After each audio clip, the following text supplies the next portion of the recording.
زموږ ملګرو او خاص کر زموږ خوږ مشر سکندر خان او د دوی والد صاحب چې موږ دا خبرې زده کړي دي سیاسي خبرې موږ خپل مشر نه زده کړي دي بل ځای نه دي راوړي د ټولو شکریه ادا کوم چې ما له دومره عزت راکړه او دومره لږ پرون دا خبرې وشولې او بیا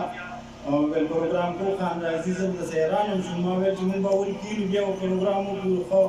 ملګري به هم راشي ټول او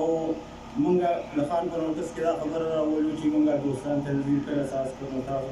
او ټول دغه سره موږ یو خبرې وشولې خو بیا موږ داسې یو ډریلینګ دی مولوي صاحب د جومات نه شروع شو بازار ته ووتو د دې لپاره چې موږ په دې پارټۍ کې موږ خو د کور مروري څه د بل ځای خو نه وي چې د کور مروري او د کور مرور چې شل کاله پس هم کور ته راشي نو خپل کور ته راځي زه د خان ډېره شکریه ادا کوم چې ما له دومره عزت راکړه او انشاءالله زما چې څومره ملګرتیا ده ما دلته راغوښتل یو وجه دا وه چې ما ویل بیا به د دې ټولو خلکو ذمهواري زما په سر شي هر ملګري له به خپل ځای ته ورشو همدغسې پروګرام به اساس کړو او انشاءالله چې ما له څومره کېږي د نن نه پس زه د پي ټي آی نه مستعفي شوم او قومي بدن پاتې شوم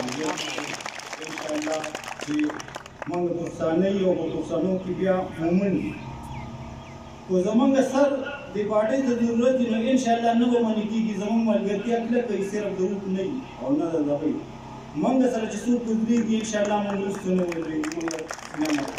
او د ټولو یو ځل بیا شکریه ادا کوم چې ما له دومره عزت راکړه د خان ډېره شکریه ادا کوم او انشاءالله دې وطن ته خو سیاسي پوهه راوړی باچا خان راوړی ده او که معاشي دغه دی هغه آفتاب احمد خان شیرخوا راوړي دي انشاءالله که د دې نه پس به موږ د خپل خان سره بشانه به راځي ډېره مننه او ډېره